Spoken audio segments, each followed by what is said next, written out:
चांदी आणि इथेरियमचे फायदे व तोटे समजून घेऊन वित्तीय समजदारी बाळगून गुंतवणूक करावी. कियोसाकी यांनी चांदीच्या वाढत्या किमतीवरही भाष्य केलंय.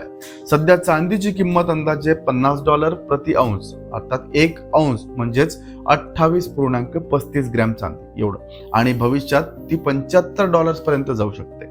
त्यांचा दावा आहे की आजकालची सर्वात गोल्डन इन्व्हेस्टमेंट म्हणजे चांदी आणि इथेरियम आहे. 2025 मध्ये कियोसाकींच्या पूर्वीच्या अंदाजानुसार सोनं आणि चांदीच्या किमतींनी रेकॉर्ड मोडले. MCX अर्थात मल्टी कमोडिटी एक्सचेंज नुसार फ्युचर गोल्डची किंमत $1,23,677 प्रति 10 ग्रॅम आणि चांदी $1,53,388 प्रति किलो वर पोहोचली आहे. चांदीने यावर्षी परताव्याच्या बाबतीत सोन्यालाही माग टाकलाय.